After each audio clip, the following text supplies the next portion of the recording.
Hello friends, नमस्कार। आप सभी को नमस्कार, सभी का वेलकम इस क्लास में। You all are welcome to this class. Live class में जितने स्टूडेंट्स ऑलरेडी ज्वाइन कर चुके हैं वो क्विकली कंफर्म कर देंगे आपका ऑडियो वीडियो आपको एक्सेसिबल है। All students in the live class who have already joined, please confirm your audio video is okay so that we can start the discussion. So मैं वेट कर रहा हूँ आपके कंफर्मेशन का। कर दीजिए कंफर्म क्विकली।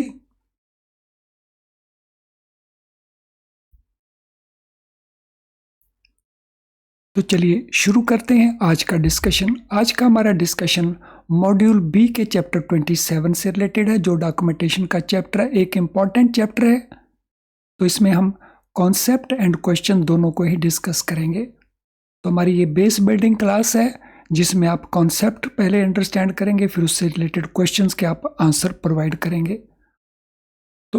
ये हमारा सेकंड लेसन है डॉक्यूमेंटेशन के ऊपर। अगर आपने पहले लेसन को नहीं वॉच किया तो उस वीडियो को ज़रूर वॉच कर लेना। तो चलें शुरू करते हैं आज का डिस्कशन। Demand promissory note.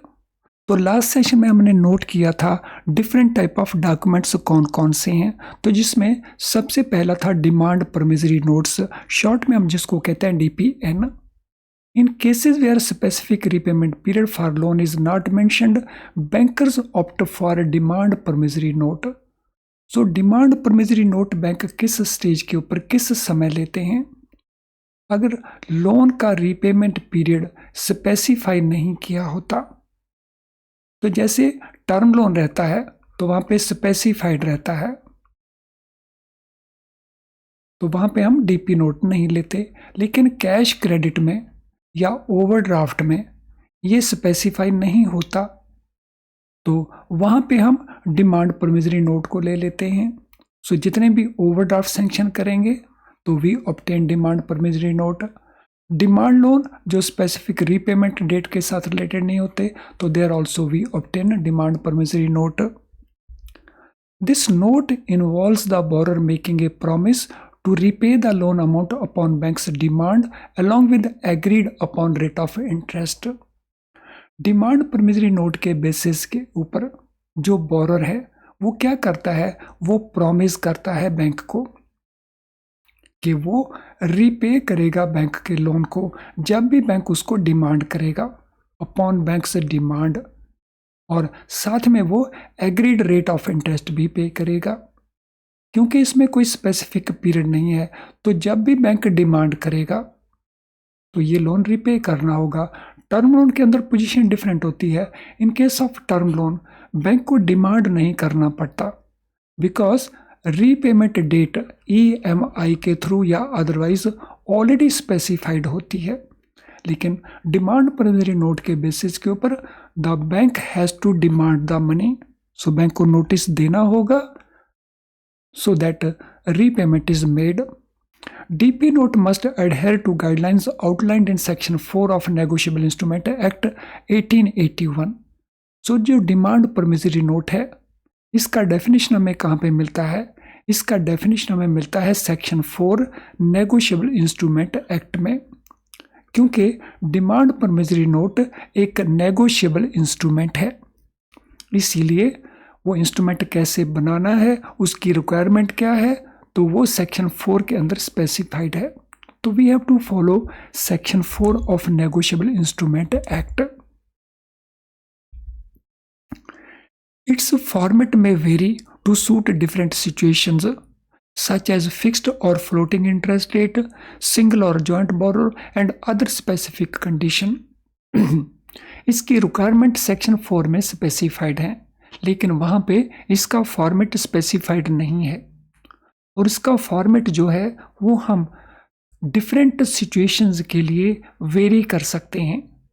जैसे अगर हमने फिक्स्ड रेट ऑफ इंटरेस्ट लेना है तो वहाँ पे हम fixed rate point of view से उसको ड्राफ्ट करेंगे, और अगर फ्लोटिंग रेट हमने लगाना है तो फ्लोटिंग रेट ऑफ इंटरेस्ट के पॉइंट ऑफ व्यू से उसको ड्राफ्ट किया जाएगा। अगर वो सिंगल नाम का बोरर तो उसके लिए हम अकॉर्डिंगली ड्राफ्ट करेंगे। अगर उसमें जॉइंट बोरर्स कवर्ड हैं तो टू दैट एक्सटेंट हम उसको मॉडिफाई कर देंगे। अगर कोई और स्पेसिफिक कंडीशंस हैं तो उन स्पेसिफिक कंडीशन के मुताबिक उसको मॉडिफाई कर दिया जाएगा। क्योंकि उसका कोई फिक्स्ड फॉर्मेट नहीं है तो it can be varied according to the requirement.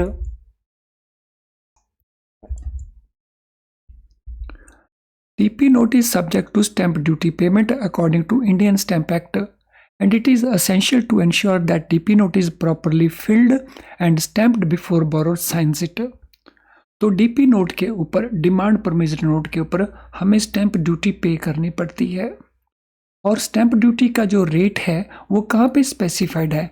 वो इंडियन स्टैंप एक्ट के मुताबिक स्पेसिफाइड है।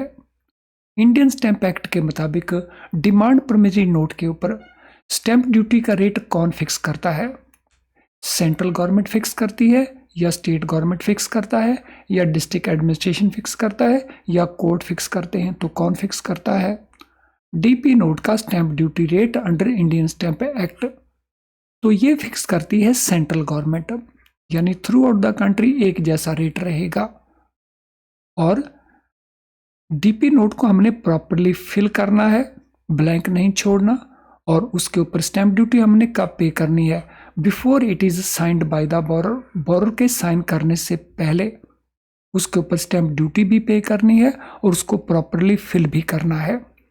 कोर्ट में अगर कल को प्रूव हो जाता है कि उसको फिल नहीं था किया गया, या बाद में फिल किया गया था, या बाद में स्टैंप ड्यूटी पे की गई थी, तो फिर वो इनवैलिड माना जाएगा, जिसके बेसिस के ऊपर हम सूट फाइल करेंगे, लेकिन उसको कोर्ट डिसमिस कर देगा। फ्रेंड्स, CIB GIB के सभी सब्जेक्ट्स के लिए हम YouTube के ऊपर फ्री डेली क्लासेस कंडक्ट करते हैं। अगर आपने उनको यूज़ करना शुरू नहीं किया, अटेंड करना शुरू नहीं किया, so this is great opportunity for you. तो सभी क्लासेस GIB के लिए, CIB के लिए, प्रमोशन एग्जाम्स के लिए, और उनके में हम कंसेप्ट्स को, क्वेश्चन को डिस्कस करते हैं, प्रैक्टिस क्वेश्चन करवाते हैं, और CIB के केस में प्रॉपर केस स्टडीज़ भी डिस्कस होती है। तो अगर आपने इन क्लासेस को नहीं ज्वाइन किया तो इनको इमीडिएटली ज्वाइन आपको कर लेना चाहिए। नो, एग्रीमेंट्स क्या होते हैं? तो डॉक्यूमेंटेशन में हमने दूसरा नोट किया था agreements. For loan transactions, agreement must conform to Indian contract act and outline the terms and conditions. Loan transactions के लिए जितने भी एग्रीमेंट्स हम बनाएंगे वो एग्रीमेंट्स किस एक्ट की कंप्लायंस करेंगे? इंडियन कॉन्ट्रैक्ट एक्ट की कंप्लायंस वो करेंगे। So they should be conforming to the terms and conditions outlined in Indian contract act. तो जो भी प्रावधान इंडियन कॉन्ट्रैक्ट एक्ट में है उनको हमें फॉलो करना होगा, otherwise the agreement will not be valid agreement. So these include the loan amount, interest rate, penal interest rate in case of default, margin percentage, repayment period, right of banker in case of default, detail of security or securities involved. So terms and conditions में हम क्या क्या outline करेंगे? तो loan का amount कितना है,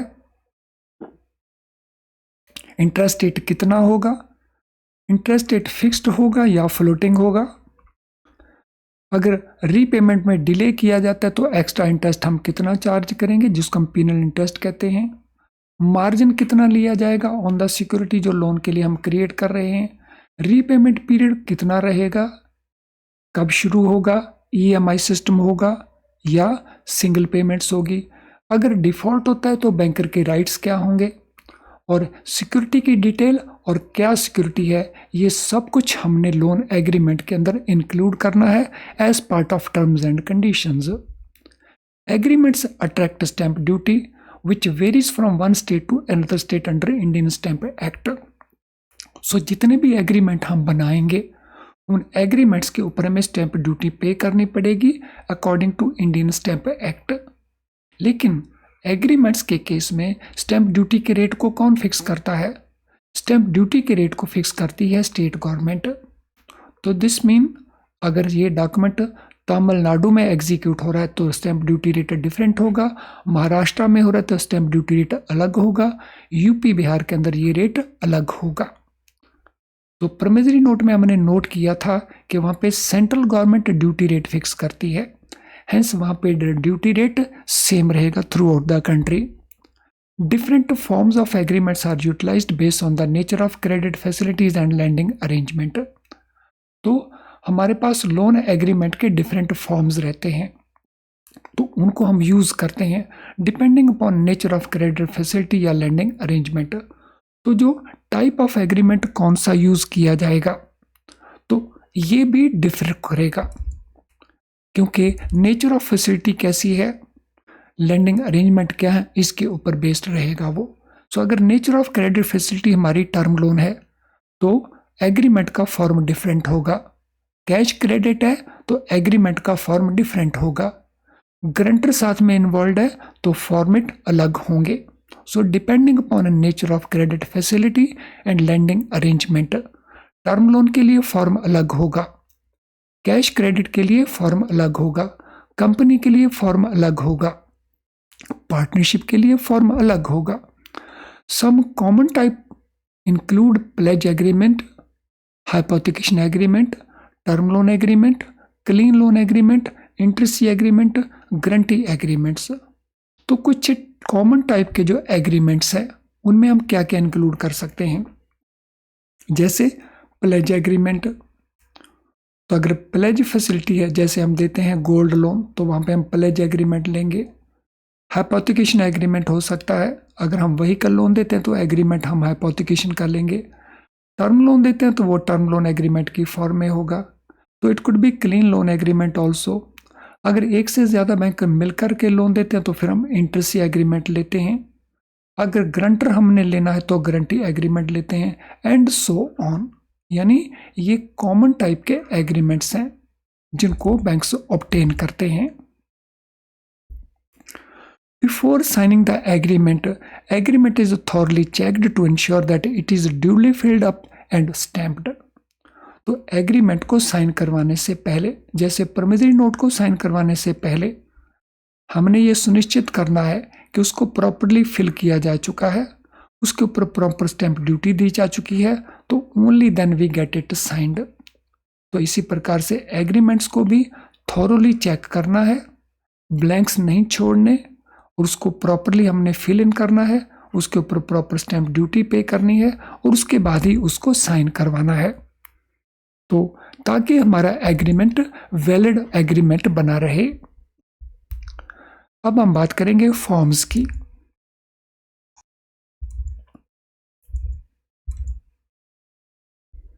Forms are not contractual in nature but are used to explicitly express the borrower's intention. जो फॉर्म्स हम लेते हैं वो हमारे बेसिक कॉन्ट्रैक्ट्स नहीं होते। बेसिक कॉन्ट्रैक्ट हमारे एग्रीमेंट की फॉर्म में होते हैं, लेकिन बोरोर की इंटेंशन को एकदम क्लियर करने के लिए, एक्सप्लिसिटली एक्सप्रेस करने के लिए हम फॉर्म्स को यूज़ करते हैं। तो फॉर्म को यूज़ करने का पर्पज़ कॉन्ट्रैक्चुअल ऑब्लिगेशन नहीं है, वो कॉन्ट्रैक्चुअल इन नेचर नहीं है, लेकिन बोरोर के इंटेंशन को क्लैरिफाई करने के लिए हम इनको ऑब्टेन करते हैं। For example, when a loan is granted against fixed deposit held jointly, one of the depositor provides authorization to the other to raise loan to on that deposit. अगर हमारे पास ए एंड बी के नाम से deposit account है, FD है, इस FD के against अगर हमने लोन देना लेटर से ए को, तो हमें बी की कंसेंट चाहिए। तो ये कंसेंट हमें एग्रीमेंट के अंदर नहीं मिलेगा, इसके लिए हम लेते हैं उसका कंसेंट लेटर। और ये कंसेंट लेटर किस फॉर्म में होता है? ये फॉर्म की फॉर्म में होता है। तो फॉर्म का पर्पस क्या है? तो फॉर्म बोरोर की इंटेंशन को क्लैरिफाई करते हैं। Such authorisations are obtained in the form of documents. तो इस प्रकार की ऑथोराइजेशन हम किसके थ्रू लेते हैं? फॉर्म्स के थ्रू लेते हैं। तो उस केस के लिए हम फॉर्म्स को यूज करते हैं। Similarly, when loan proceeds are to be used for payment to a supplier, a letter from borrower authorizing the bank to pay via draft of or banker check is obtained using a specific form। तो अगर हमने term loan दिया है या loan दिया है और हम उसका पेमेंट डायरेक्टली करना चाहते हैं टू द सप्लायर, तो सप्लायर को डायरेक्टली हम पे तभी कर पाएंगे if we obtain authorization from the borrower. तो उसके लिए हम बोरर से ऑथोराइजेशन लेटर लेंगे कि लोन को डेबिट करके ड्राफ्ट बना के या अदरवाइज हम वो पेमेंट कर सकते हैं सप्लायर को। तो वहाँ पे भी उसकी इंटेंशन है। तो it is not part of the main agreement, तो it is available in the form of forms. तो ये यूज़ होता है फॉर्म्स का। तो इसमें हमने प्रोमिसरी नोट क्या रिक्वायरमेंट्स हैं वो देख ली, एग्रीमेंट की क्या रिक्वायरमेंट्स हैं वो देख लिए, फॉर्म की क्या रिक्वायरमेंट है वो देख लिए। जो बिल ऑफ एक्सचेंज है वो बैंक में यूज़ उस प्रकार से नहीं होता, बिकॉज बिल ऑफ एक्सचेंज को हम डिस्काउंट करते हैं। So the forms are part of the documentation process and serve to prove borrower's intent in various transactions. तो जो फॉर्म्स हैं वो डॉक्यूमेंटेशन प्रोसेस का पार्ट है और वो किसको सर्व करती हैं? बोरोर की इंटेंशन को प्रूव करने के लिए कि जो लोन ट्रांजैक्शन हुआ उसमें बोरोर की इंटेंशन क्या थी, उसको प्रूव करने के लिए इन फॉर्म्स को हम यूज करते हैं।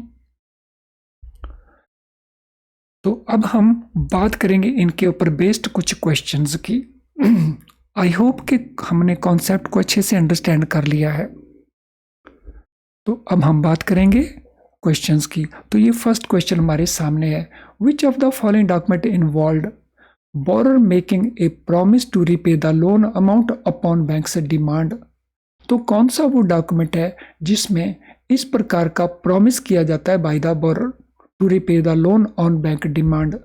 डिमांड प्रॉमिसरी नोट के द्वारा, बिल ऑफ एक्सचेंज के द्वारा, एग्रीमेंट्स के द्वारा या फॉर्म्स के द्वारा। बहुत आसान सा क्वेश्चन है, आई एम श्योर बड़ी आसानी से आप इसको आंसर कर सकते हैं। यस, क्या आंसर बना?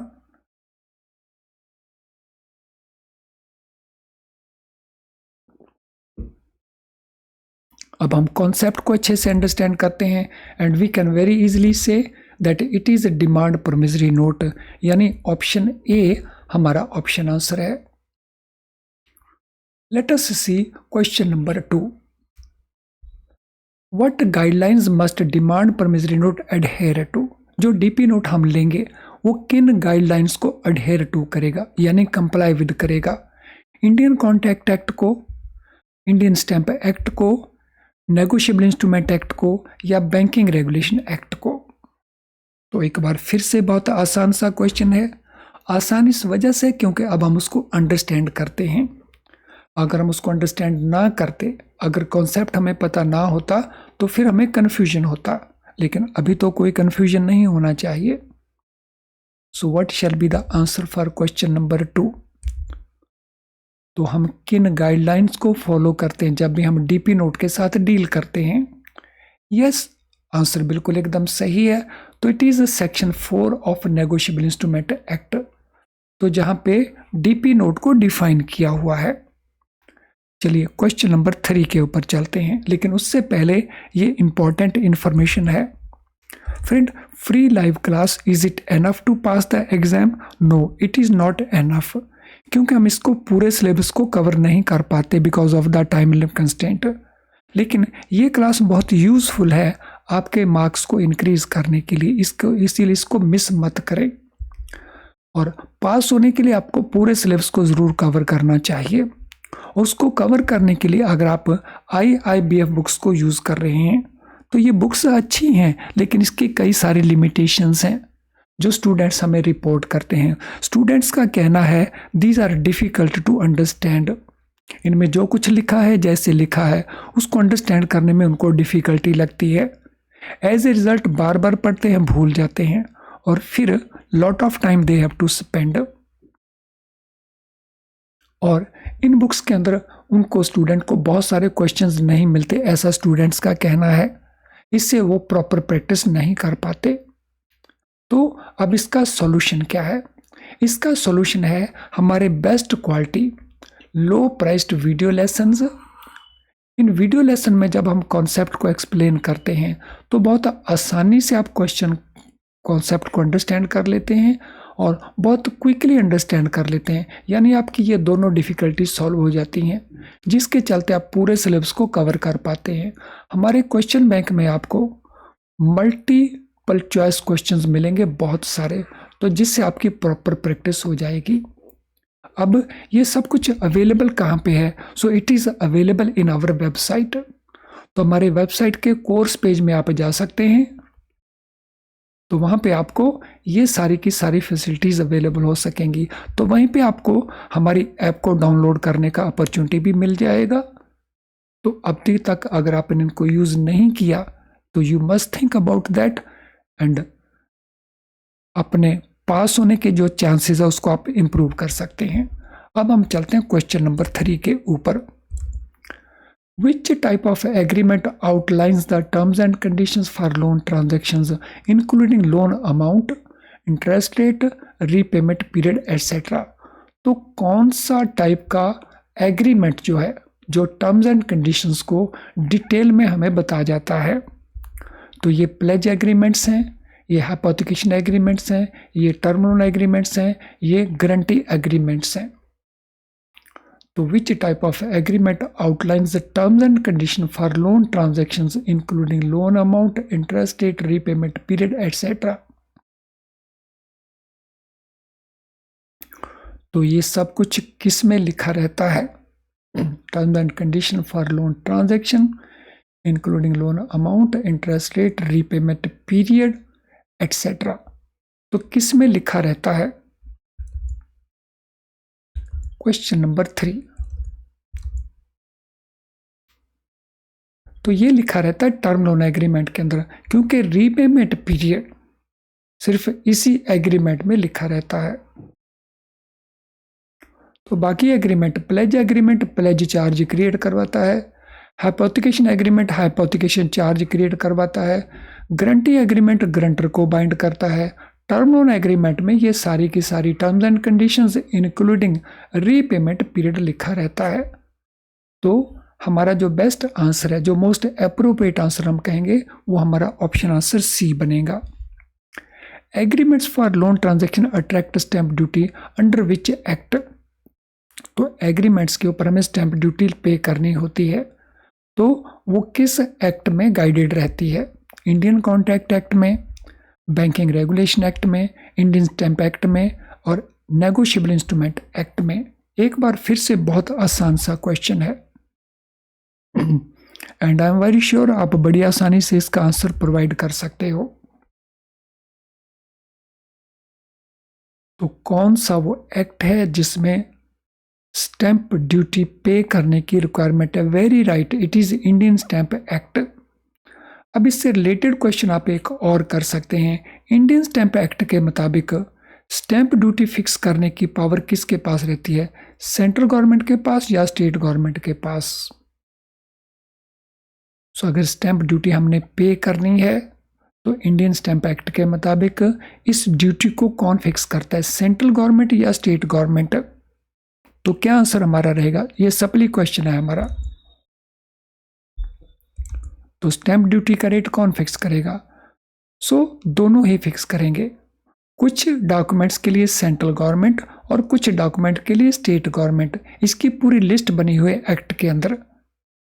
तो दोनों ही according to the type of agreement या डॉक्यूमेंट, दोनों में से कोई एक स्टैंप ड्यूटी रेट को फिक्स करेगा। Next question, forms used in the documentation process serve to? जो डॉक्यूमेंटेशन प्रोसेस में हम फॉर्म्स को यूज करते हैं वो किस पर्पस को सर्व करते हैं? वो सर्व करते हैं टर्म्स एंड कंडीशन लोन की, उसको आउटलाइन करते हैं, वो बोरर की इंटेंशन वेरियस ट्रांजैक्शन के अंदर प्रूव करते हैं, वो demand repayment of the loan करते हैं, या ऑथोराइजेशन लोन अप्रूवल के लिए वो ऑथोराइजेशन देते हैं। तो किस पर्पस को वो सर्व करते हैं? तो दे सर्व विच पर्पस? सो क्वेश्चन नंबर 5 में what shall be the answer? किस पर्पस को वो सर्व करते हैं? तो ये हमारा क्वेश्चन है। तो वो पर्पस कर सकते हैं, सर्व करते हैं बोरर की इंटेंशन को प्रूव करना। तो लोन लेने के पीछे या लोन से रिलेटेड सभी एस्पेक्ट का पर्पस क्या था, उसका इंटेंशन क्या था बोरोर का, तो उसको प्रूव करने के लिए फॉर्म्स को लिया जाता है।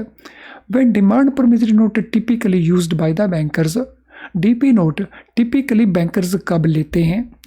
When specific repayment period is mentioned, when there is joint borrowers, when loan amount is fixed, या when loan repayment period is not mentioned. तो किस सिचुएशन में डीपी नोट को लिया जाता है? बहुत अच्छे से हमने डिस्कस किया था इसको टेक्स्ट के अंदर। तो देखिए कौन सा ऑप्शन आंसर बनता है क्वेश्चन नंबर 6 के लिए।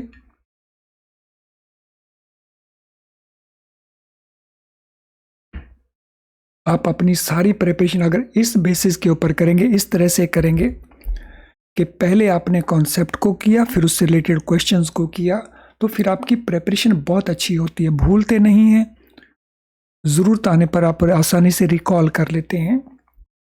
तो डीपी नोट हम कब यूज़ करते हैं? जब लोन रीपेमेंट मेंशन नहीं होता तो हम डीपी नोट को लेते हैं। तो ऑप्शन डी हमारा आंसर बन जाएगा। Which act governs guidelines for demand promissory note? तो डीपी नोट के लिए कौन सा एक्ट गाइडलाइंस हम फॉलो करते हैं? Indian contract act, NI act, Indian stamp act, या बैंकिंग रेगुलेशन एक्ट? तो यस, क्वेश्चन रिपीट हो गया है, लेकिन फिर भी हम आंसर दे सकते हैं। सो डीपी नोट को किस एक्ट की गाइडलाइंस गवर्न करती हैं? Yes, very correct, it is negotiable instrument act. NI act में इसको डिफाइन किया है। Question number 8, what type of document explicitly express the borrower's intention but is not contractual in nature? कौन सा वो डॉक्यूमेंट है जो बोरर्स की इंटेंशन को बड़ा क्लियरली बताता है लेकिन वो कॉन्ट्रेक्चुअल नहीं है इन नेचर? तो कौन सा वो डॉक्यूमेंट है? डीपी नोट है, बिल ऑफ एक्सचेंज है, एग्रीमेंट्स हैं, या वो फॉर्म्स हैं? तो कौन सा डॉक्यूमेंट इस पर्पस को सर्व करता है? यस, यही क्वेश्चन हमने एक अपोजिट पॉइंट ऑफ व्यू से किया था। तो जो फॉर्म्स होते हैं तो वो उस पर्पस के लिए यूज होते हैं, बोरर की इंटेंशंस को, लेकिन वो कॉन्ट्रेक्चुअल इन नेचर नहीं होते। फ्रेंड, आज के सेशन से रिलेटेड अभी और भी क्वेश्चंस हम करेंगे। तो आज के सेशन से रिलेटेड अगर आपका कोई भी क्वेश्चन हो तो इस वीडियो के कमेंट बॉक्स में आप अपने क्वेश्चन को टाइप कर देना, तो वहीं पे हम उसको आंसर कर देंगे। अगर आपकी कोई जनरल क्वेरी है तो आप इस ईमेल आईडी के ऊपर हमें मेल कर सकते हैं। आज का सेशन आपको कैसा लगा? आई एम श्योर आपको बहुत बेनिफिशियल लगा होगा। अभी और भी क्वेश्चन हमने करने हैं। अगर वो सेशन आपको बेनिफिशियल लगा तो उसको लाइक इमीडिएटली कर दें, क्योंकि जब आप सेशन को लाइक करते हैं तो यूट्यूब आर्टिफिशियल इंटेलिजेंस को यूज़ करते हुए उसको बहुत सारे और स्टूडेंट्स तक पहुंचाता है। यानी हमारा लाइक करना मीन्स हम बहुत सारे और स्टूडेंट्स की हेल्प कर रहे होते हैं। तो why not to help other students? तो क्विकली लाइक कर दें, और हो सके तो अपने सोशल मीडिया अकाउंट के ऊपर इसके लिंक को शेयर कर लें। चैनल अगर आपने सब्सक्राइब नहीं किया है तो हमारे कई वीडियो आप मिस कर रहे होंगे, तो चैनल को सब्सक्राइब कर लें और बेल आइकन को पुश करना ना भूलें, क्योंकि आपको जो नोटिफिकेशन मिलना है वो बेल आइकन पुश करने के बाद ही मिलेगा। तो ये कर दें क्विकली ताकि हम आगे प्रोसीड करें। तो चलिए अब हम चलते हैं नेक्स्ट क्वेश्चन के ऊपर। What does term loan agreement include? जो टर्म लोन का एग्रीमेंट है उसमें क्या इंक्लूडेड होता है? Repayment period and agreed upon interest rate, loan demand period and margin percentage, penal interest rate and security details, right of bankers in case of loan default। तो term loan agreement में specifically क्या include होता है?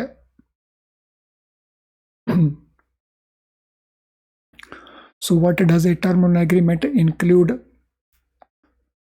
तो term loan agreement में repayment period mention होता है specifically. सो उसमें लोन डिमांड पीरियड की जरूरत नहीं रहती, because repayment period already mentioned होता है। चलिए अगले क्वेश्चन के ऊपर चलते हैं। What is primary purpose of an agreement in a loan transaction? Loan transaction के अंदर जो प्राइमरी पर्पज है एग्रीमेंट का वो क्या है? बोरर के इंटेंशन को आउटलाइन करना, लीगैलिटी ऑफ द लोन को प्रूव करना, इंडियन स्टैम्प एक्ट को कंफर्म करना, या terms and condition of the loan को डिफाइन करना। Primary purpose of the agreement, already भी हम इस क्वेश्चन को डिस्कस कर चुके हैं, लेकिन यहाँ पे हम इसको थोड़े डिफरेंट एंगल से डिस्कस कर रहे हैं। तो what is primary purpose? Primary purpose रहता है टर्म्स एंड कंडीशंस को डिफाइन करना। तो एग्रीमेंट का जो प्राइमरी पर्पज है तो टर्म्स एंड कंडीशंस को डिफाइन करना। Which type of agreement is used when loan is granted against a fixed deposit held jointly? तो किस तरह का हम एग्रीमेंट लेते हैं जब फिक्स्ड डिपॉजिट के अगेंस्ट, जो जॉइंट फिक्स्ड डिपॉजिट है उसके अगेंस्ट हमने लोन अगर लेना है? Hypothecation agreement, pledge agreement, guarantee agreement या इंटरसी एग्रीमेंट। तो कौन सा एग्रीमेंट लिया जाता है? तो what type of agreement is obtained? तो बैंक ऑब्टेन करते हैं उसमें प्लेज एग्रीमेंट।